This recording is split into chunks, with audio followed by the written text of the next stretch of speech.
Kejadian tersebut dialami oleh SH 16 tahun saat ia dalam perjalanan menggunakan mobil travel dari Jakarta menuju Margasari. Naas belum sampai ke tempat tujuan. SH malah menjadi korban pencabulan yang dilakukan oleh sopir travel yang ia tumpangi bernama MD alias Rohit 20 tahun.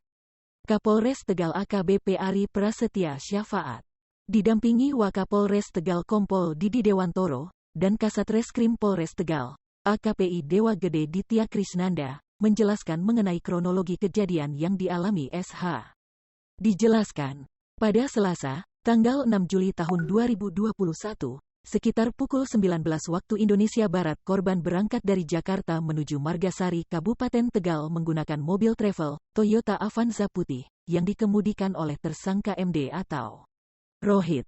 Selama perjalanan dari Jakarta kendaraan berisi 7 orang penumpang. Lalu seluruh penumpang sudah diturunkan oleh tersangka dan hanya tersisa mengantar korban, SH, sekitar pukul 2.30 dini hari.